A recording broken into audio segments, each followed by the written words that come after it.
Bienvenue sur le podcast des Montessori 7, Montessori à la maison. Je suis Anne-Laure Schneider, formatrice Montessori et maman de 5 enfants instruits en famille. Ma mission, c'est d'aider les parents, les assistantes maternelles, bref, tous ceux que dans notre communauté nous appelons des souricettes, à mettre en pratique la philosophie Montessori chez eux, avec leurs enfants ou les enfants qu'ils gardent. Dans ce podcast, nous parlerons donc de pédagogie Montessori, mais aussi de discipline positive, d'instruction en famille, ce que l'on appelle aussi l'école à la maison, de co-schooling et de bien d'autres choses encore. Nous avons déjà abordé ensemble les 4 premiers critères pour reconnaître du matériel réellement Montessori. Et si vous ne les avez pas encore entendus, je vous invite à revenir un petit peu en arrière dans les épisodes de ce podcast, puisque nous avons déjà dit que le matériel Montessori avait une taille adaptée à la force et à la taille de l'enfant, qu'il devait isoler la difficulté, qu'il s'agissait toujours d'un matériel concret avec un système d'autocorrection. Et le 5e critère que nous allons aborder ensemble aujourd'hui, c'est celui de la qualité des matériaux. Et je vais être honnête, ce n'est pas un hasard si j'ai attendu jusqu'à maintenant pour aborder ce critère. Parce qu'il est à la source du plus grand malentendu concernant le matériel Montessori dans le commerce.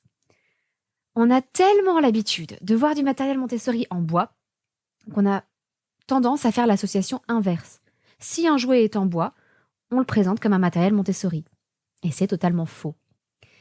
Parce que comme vous l'avez vu, il faut que le matériel ou le jouet respecte de nombreux autres critères pour pouvoir être réellement qualifié de Montessori, d'esprit Montessori ou de Montessorien. Alors les commerciaux jouent souvent un petit peu avec les mots en mettant de type Montessori, mais lorsqu'il s'agit d'une dinette en bois, pardonnez-moi, mais ça n'est pas un jouet de type Montessori, c'est simplement un jouet en bois. Il ne respecte aucun des autres critères. Mais il est également vrai que généralement, le matériel Montessori est fabriqué en bois ou au moins dans des matières plutôt nobles, voire même précieuses. La raison à cela, elle est triple.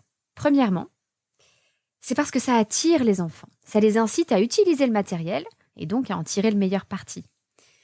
Évidemment, on a envie que les enfants utilisent ce matériel qu'on met à leur disposition. Mais pour cela, le bois n'est que l'une des matières possibles. Comme je l'évoquais dans la dernière capsule sur le matériel qui doit être concret, tout le travail de calcul, par exemple, commence par l'utilisation des perles dorées, que ce soit pour la présentation du système décimal ou le sens des 4 opérations.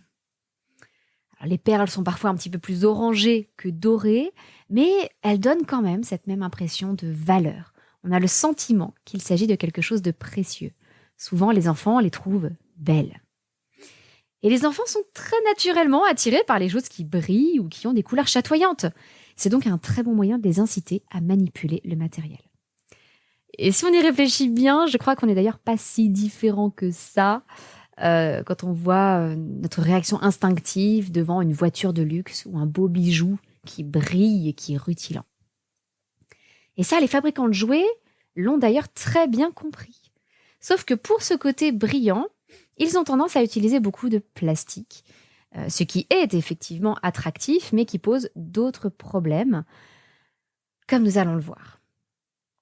Parce que la deuxième raison d'utiliser des matériaux de qualité, c'est qu'ils sont plus riches sensoriellement. Le plastique n'est pas un matériau à bannir nécessairement complètement, mais on le retrouve déjà dans tellement d'aspects de notre vie quotidienne qu'il est bon de proposer aussi d'autres matières à l'enfant. Et puis le plastique, c'est quelque chose de très pauvre au niveau sensoriel. C'est froid, lisse, sans texture ni chaleur. Alors que le bois, de son côté, est chaleureux. Il possède des couleurs qui sont pleines de nuances. Si vous avez déjà essayé de peindre sur du bois, ça fait ressortir davantage ses veines. Et il possède des textures différentes, suivant l'essence du bois, suivant s'il a été ciré, peint ou verni, ou même suivant la façon dont il a été coupé dans l'arbre. À l'inverse, il est bon de ne pas fournir que des jeux et du matériel Montessori en bois à ses enfants. Pensez aussi à l'osier, au tissu, au métal, à la laine, au verre ou à la porcelaine, qui offrent chacun des sensations riches et variées, aussi bien au niveau de la sensation thermique que de la texture, que de la richesse et les nuances de couleurs. Et lorsque les sens sont sollicités, eh bien l'enfant apprend bien mieux.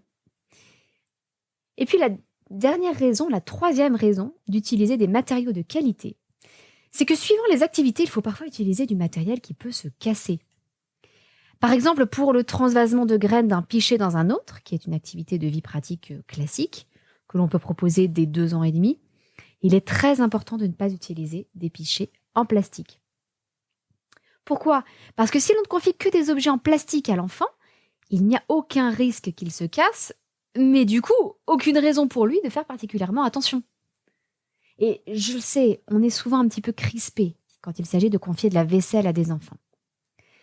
Pour cette activité, on utilise généralement des petits pichets en porcelaine ou en grès, qui n'ont généralement pas une valeur phénoménale, on ne va pas exagérer.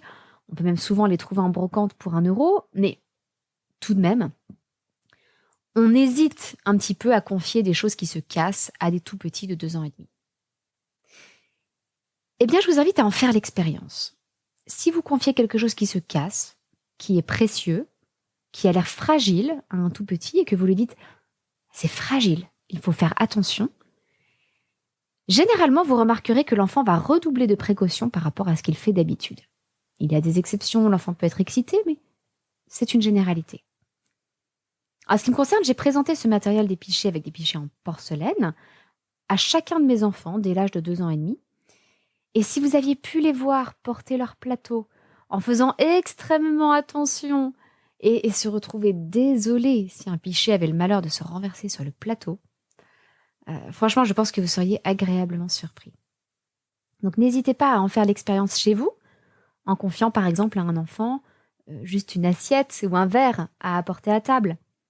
Alors évidemment, ne choisissez pas la porcelaine de votre mariage ou un verre en cristal, mais si vous avez une assiette basique à laquelle vous ne tenez pas trop et que vous accepteriez de voir casser si par hasard l'enfant faisait preuve de maladresse, tout comme nous parfois nous faisons preuve de maladresse, eh bien tentez l'expérience et vous verrez que nos enfants nous surprennent souvent. Par ailleurs, dans la pédagogie Montessori, nous apprenons toujours aux enfants en parallèle de ce genre d'activité comment réparer leur maladresse. Par exemple, si un enfant casse l'un de ces pichets dont je vous parlais, nous allons tout simplement l'orienter vers la pelle et la balayette qui sont à sa disposition et qui sont, rappelez-vous, à sa taille. Donc l'enfant va pouvoir ramasser lui-même les morceaux, évidemment sous notre surveillance attentive, parce que lorsqu'il y a des petits morceaux de porcelaine ou de verre, l'enfant peut évidemment se couper. Donc nous surveillons. Et généralement, lorsqu'un enfant commet une erreur, casse quelque chose et répare sa bêtise par la suite, il s'aperçoit que c'est relativement long. Pour un petit enfant, ramasser tous les morceaux qui peuvent être répandus dans la pièce lorsqu'il casse quelque chose, c'est un processus qui peut prendre 10 minutes ou un quart d'heure, ce qui est très long à l'échelle de l'enfant. Mais bien loin de considérer que c'est du temps perdu, je vous invite à prendre conscience qu'il apprend aussi pendant ce temps-là. L'enfant intègre l'idée qu'il vaut mieux ne rien casser plutôt que de devoir réparer par la suite. Et généralement, la fois suivante, il fait beaucoup plus attention. En revanche, le danger qui nous guette, ce serait d'attendre d'avoir les moyens ou l'opportunité d'acheter du matériel particulièrement beau, en se disant que cela attirera d'autant plus l'enfant. Et je voudrais vous mettre en garde contre cette tendance au perfectionnisme. Surtout lorsque certains montessoriens jouent un peu les gardiens du temple en jetant l'anathème sur ceux qui n'utiliseraient pas du matériel agréé par l'AMI. Non, l'important c'est de trouver un équilibre. Évidemment, je pense que tout le monde préférerait acheter du matériel exclusivement en bois ou en matière noble, fabriqué en France dans de bonnes conditions de travail, par des artisans locaux, avec un souci environnemental qui durera des dizaines et des dizaines d'années, etc. Mais concrètement, si vous n'avez pas le budget pour cela, il ne faut pas que cela vous empêche d'entamer des activités Montessori avec vos enfants, quitte à chercher du matériel en brocante ou d'occasion. Et j'insiste beaucoup là-dessus parce que je vois des parents qui attendent, qui hésitent, qui cherchent le matériel idéal et qui en attendant ne font rien avec leurs enfants, qui eux continuent à grandir pendant ce temps-là. Alors pour que ça ne vous arrive pas, J'inclus toujours dans mes formations à la fois les tutoriels et les fichiers ressources pour fabriquer soi-même une grande partie du matériel. Prenons l'exemple de la boîte des fuseaux, qui est un matériel utilisé pour apprendre à dénombrer entre 1 et 10. Ma boîte personnelle, que je montre d'ailleurs en formation, a été faite non pas par moi, parce que je ne maîtrise pas le cartonnage, et puis parce que je manquais de temps tout simplement, mais par ma mère qui avait le talent et la disponibilité pour le faire. Elle n'est pas faite en bois, même si on m'a donné plus tard une boîte en bois, dont la personne ne se servait plus. Ma boîte à moi est en carton, mais suffisamment rigide pour que ça reste un matériel de qualité qui ne s'abîme pas. Et les enfants voient bien que ça a été fait avec beaucoup de soin par leur grand-mère. Et si en plus on les prévient que ce matériel a été fabriqué par leur papa, par leur maman, par un ami ou un membre de la famille, évidemment ils sont davantage tentés d'aller y jeter un coup d'œil, de le manipuler et puis d'y faire d'autant plus attention. Et la deuxième partie de ce matériel, donc à la fois une boîte pour répartir les fuseaux, il y a aussi une boîte qui contient les fuseaux eux-mêmes. La première boîte est une boîte à casier et la deuxième est une boîte toute simple dans laquelle on met les fuseaux qui sont des petits bâtonnets en bois qui, là encore, chez nous, ont été fabriqués maison par moi-même à partir d'une grande tige ronde que nous avons découpée aux bonnes dimensions avant de poncer les extrémités de chaque fuseau pour que l'extrémité soit ronde et douce et que les enfants ne risquent pas de se prendre une écharde. Mais souvent, comme vous le voyez, si on est prêt à faire un petit peu de bricolage et qu'on a 2 ou 3 outils assez basiques à la maison, et si on a un peu de temps devant soi, ou alors si on a un ami bricoleur qui réunit toutes ces qualités, eh bien on peut fabriquer le matériel pour un coût évidemment beaucoup plus raisonnable que ce qu'on trouverait en magasin, en boutique Montessori. Et pour le reste du matériel que vous ne pouvez pas fabriquer, je vous invite à acheter en fonction de votre budget la meilleure qualité que vous pouvez vous offrir. Et cela tout en tenant compte de l'usage qui va en être fait. Parce que le matériel agréé par l'AMI et utilisé dans les écoles, il est prévu pour être utilisé par des dizaines d'enfants tous les jours pendant des années. Alors que chez vous, même si vous ouvrez un atelier Montessori, le matériel ne sera probablement utilisé que par quelques enfants. Donc même s'il est moins résistant, il durera suffisamment longtemps pour votre utilisation. Et c'est ça qui est important. Mais j'espère tout de même vous avoir convaincu aujourd'hui de l'importance de la qualité des matériaux pour le matériel Montessori, sans pour autant faire l'amalgame Montessori égale matériel en bois.